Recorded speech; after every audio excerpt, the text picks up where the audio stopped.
Olá pessoal, tudo bem com vocês?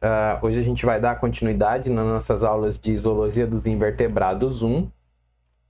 Hoje a gente vai falar sobre o filo Ctenófora. Esse filo, ele é um filo muito parecido com os filos dos quinidários, que vai ser então a próxima aula que a gente vai ver. Muito tem se falado sobre esse filo, se evolutivamente ele vem antes ou depois dos quinidários. A gente vai falar dele antes, tá? Porém, a gente vai ver que em alguns momentos parece que ele é um pouquinho mais evoluído que os quinidários, e em momentos parece que eles são menos evoluídos, tá? Então a gente vai trabalhar com o filo Ctenófora antes. A gente vai até falar no finalzinho da aula sobre algumas diferenças que a gente tem entre o filo do Ctenófora e o filo dos quinidários. E na próxima aula a gente vai falar sobre os filos dos quinidários, e aí a gente vai conseguir realmente comparar esses dois filos. Então, esse filo Ctenófora, ele vem do grego, então esse cênteno significa pente. Esse pente é devido então a esses grandes cílios que eles têm nas laterais do corpo. São animais que são transparentes, gelatinosos. A maioria deles são planctônicas, porém existem algumas espécies que podem viver até 3.000 metros de profundidade. São chamadas epibênticas. Vou colocar aqui ponteiro para quando a gente precisar anotar, né? As formas marinhas que ocorrem em todos os mares, principalmente em águas mais quentes. Tem pouquíssimas espécies descritas, então a gente tem 100 espécies descritas, por isso a gente quase não se ouve falar desse filo Ctenófora. Geralmente quando vai se falar aí, utilizam-se mais como dentro do filo, juntamente, eles acabam colocando junto das águas vivas. O nome devido Ctenófora, então, como eu falei, é devido a essas 8 fileiras que tem ao redor do corpo deles, que é formada por cílios, e aí parece um pente, e eles são utilizados para locomoção. Eles possuem simetria radial ou birradial. Eles não possuem quinidos, por isso eles não estão dentro do grupo aí dos quinidários, tá? Essa célula aqui dos quinidários é uma célula urticante, que a gente vai ver nas próximas aulas, referente aos quinidários, e como eles não têm quinido, eles são classificados em um filo separado. Eles são diblásticos, porém tem alguns autores que podem falar que eles são triblásticos, tá? Porém, eles ainda têm um plano corporal bastante básico. Tem o endoderme e o ectoderme, que são mais visíveis, e eles começam a ter uma diferenciação organizacional na mesóglia, que é a camada gelatinosa entre o ectoderma e entre o endoderma. Tá? Então, por isso, eles possuem um grau de organização tissular, que é a organização aí que vai fazer a ligação entre essas células dos folhetos embrionários. Aqui a gente consegue ver a comparação, então, do filo Quinidaria, aqui na A, e o filo Ctenófora aqui na B. São bastante parecidos, animais que são transparentes, vivem em águas marinhas, né? Fazem locomoção aqui, eles têm tentáculos, porém as locomoções deles são diferentes, né? A gente vai ver lá no finalzinho e vai comparar também na próxima aula relacionado aos quinidários. São os maiores animais solitários que se locomovem com cílios. Eles possuem bioluminescência emanada a partir das placas ciliadas. Eles fazem difração da luz nos cílios, então por isso a maioria deles aí são planctônicas. A organização do corpo é radial, em torno de um eixo oral-aboral, que a gente vai ver também muito parecido com os quinidários. Oral-aboral, que vem da boca a parte das costas. Nesse caso aqui vai estar presente o ânus.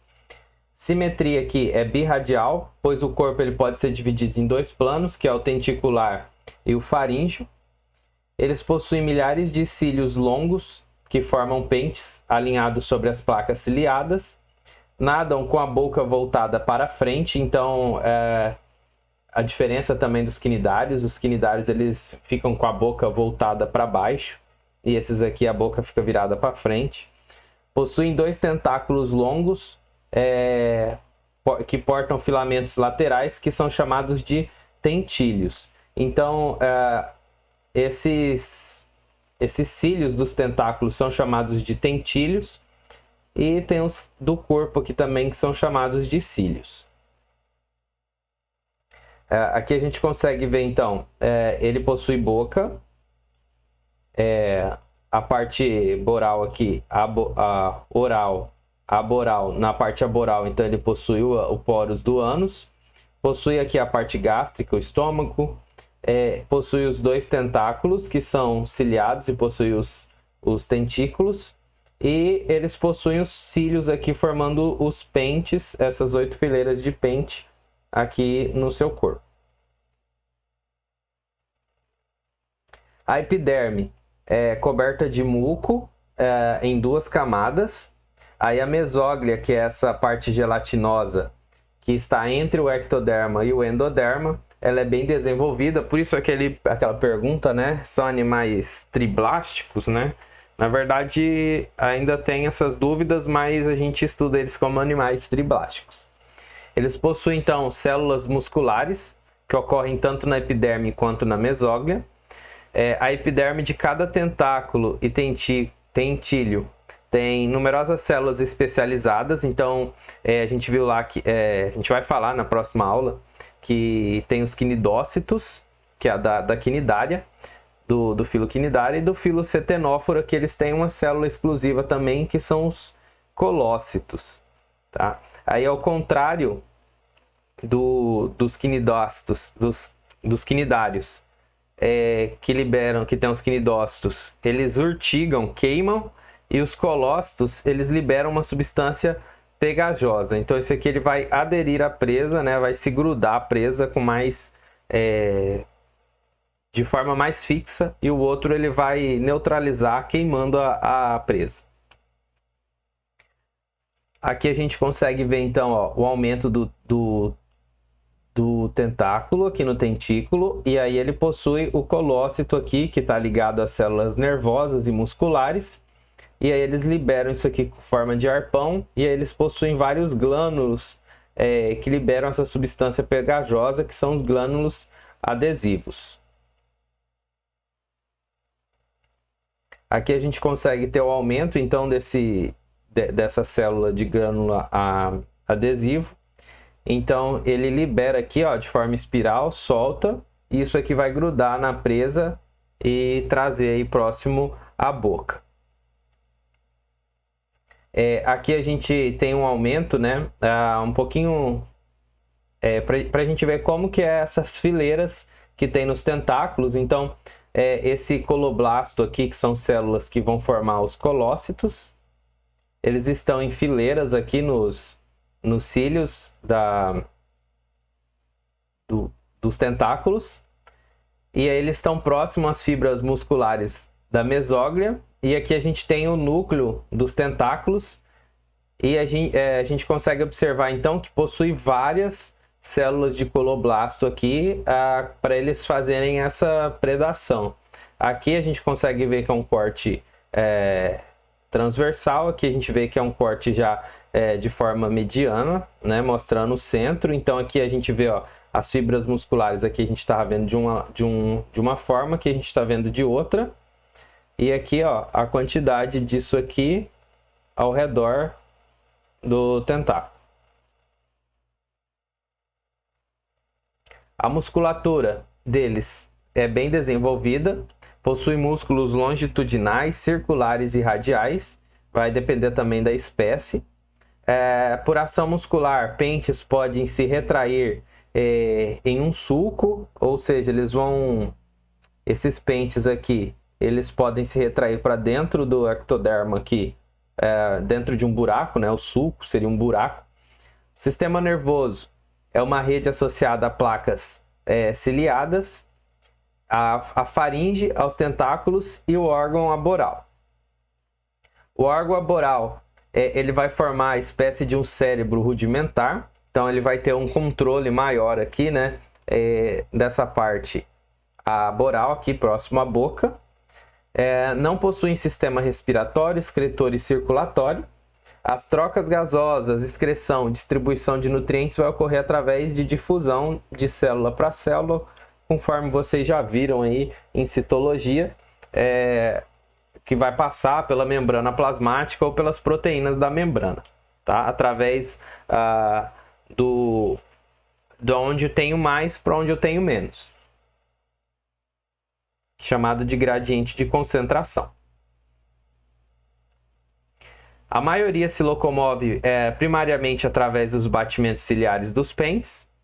Algumas espécies eles vão usar ondulações do corpo para nadar ou rastejar. Cada batida do pente, conforme tem vários cílios aqui, ele vai formar como uma cascata de dominós, de forma mecânica. Então um começa a bater, todos vão bater na mesma direção para fazer a movimentação deles.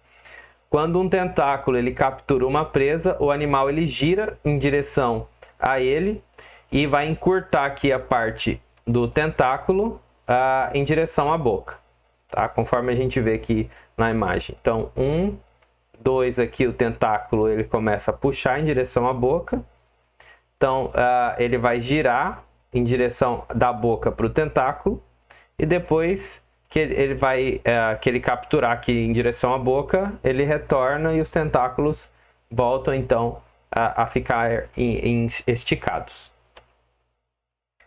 O celêntero ou cavidade digestiva ela é formada por compartimentos e canais. A gente vai ver que nesse caso aqui eles são mais evoluídos aí, do que os quinidários.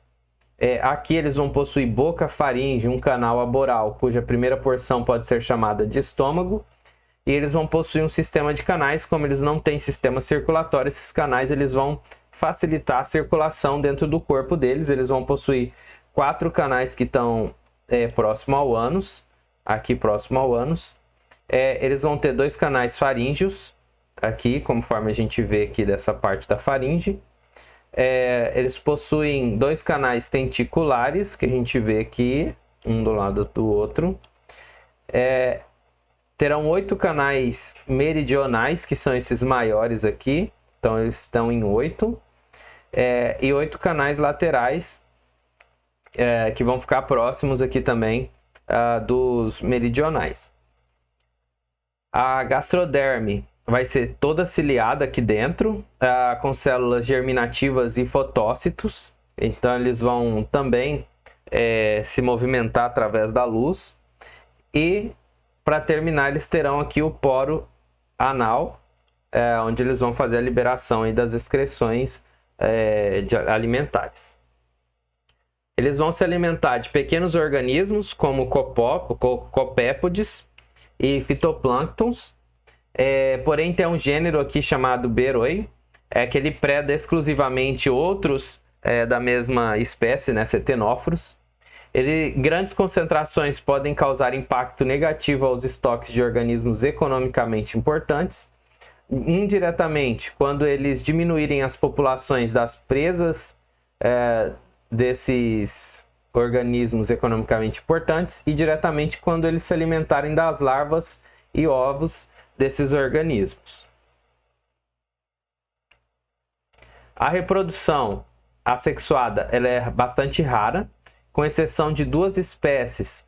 Todos são hermafroditas, ou seja, vai possuir tanto o sexo masculino e feminino. Mesmo então eles sendo hermafroditas, eles vão fazer primariamente, né, a reprodução cruzada. Gametas são liberados em resposta a estímulos luminosos, conforme a gente vê aqui na imagem. A fertilização aqui vai ser cruzada, mas pode ocorrer a autofertilização, porém isso aqui não é bom para nenhuma espécie, porque não faz a variabilidade genética. Podem ocorrer a pedomorfose, pedo aqui vem de jovem, né? Então, conforme, por exemplo, a gente procurar palavras parecidas, o pedófilo, né? Então, isso aqui é pedomorfose.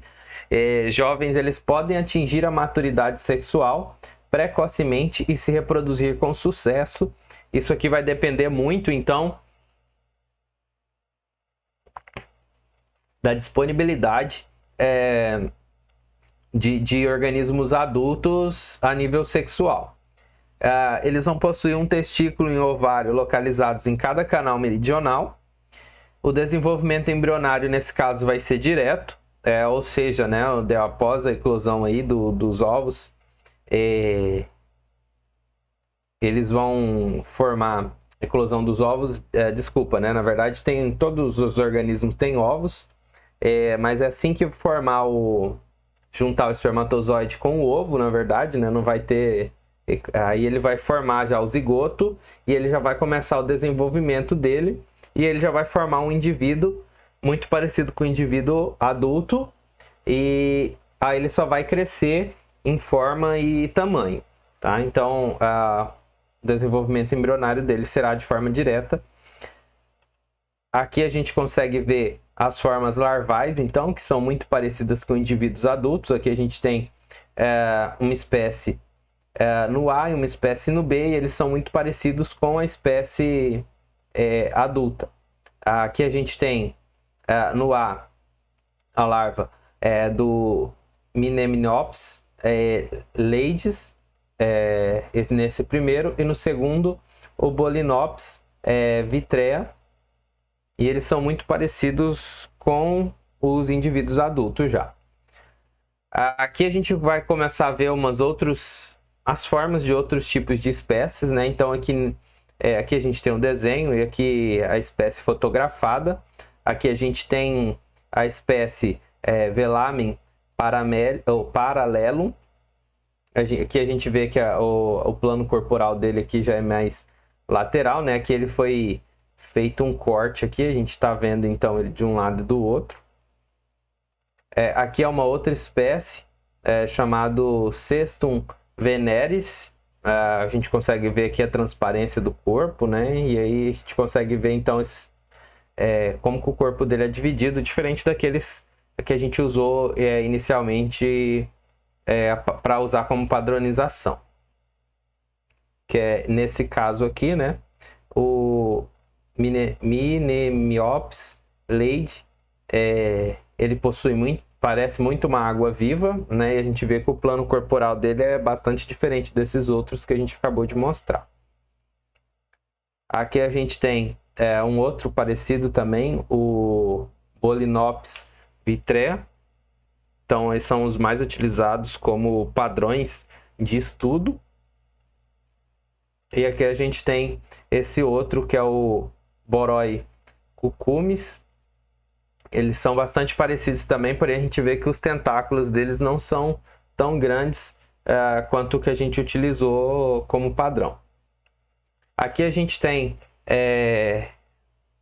uma comparação entre o filo Cetenófora e o Cnidaria depois da fecundação nos estágios embrionários.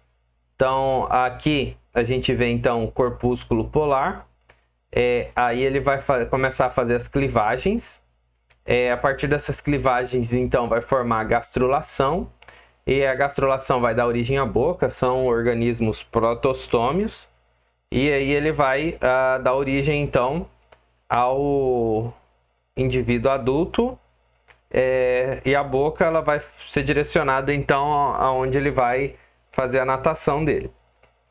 E nos quinidários ele vai ter então a fecundação, vai começar a formação das clivagens, vai passar por mórula também, blástula, e na gastrulação vai ocorrer o blastóporo também, do mesmo jeito, porém aqui ele vai dar origem somente à boca e não terá ânus, e aí vai ter uma cavidade aqui,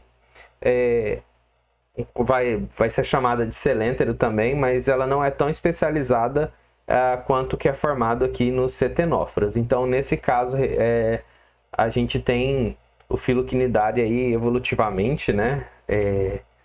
Dessa forma, em relação ao sistema digestivo, ele vai ser menos evoluído porque ele vai possuir somente a boca.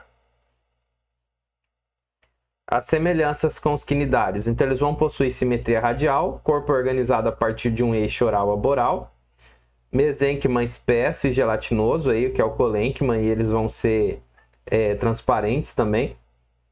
Vão ter o plexo nervoso difuso, que vai ser bastante parecido, e a ausência de sistema de órgãos. E as diferenças em relação aos quinidários, que a gente vai ver ainda melhor na próxima aula, né? Não apresenta os nematocistos, que são esses que vão causar queimadura, desenvolvimento de células musculares distintas no mesênquima, o que a gente não tem nos quinidários, presença de aberturas anais, então a gente só vai ter a boca lá nos quinidários. São animais solitários, nunca formam colônias, e os quinidários eles podem formar. Geralmente apresentam faringe, que a gente também não vai encontrar nos quinidários. Monomórficos, sem dimorfismo ou polimorfismo, e determinação precoce dos destinos dos plastômeros, e não possuem fase sessile, que a gente vai ver que lá nos quinidários eles vão ter alguns, pelo menos alguma fase reprodutiva onde eles vão se grudar a um substrato, e tem alguns que são em forma de pólipos o resto da vida, né? Coisa que a gente não tem nos cetenóforos. Tá? Então, pessoal, hoje a nossa aula fica por aqui. Fiquem todos com Deus, um abraço a todos e espero que tenham gostado da aula de hoje. Até a próxima aula, que a gente vai falar sobre os quinidários.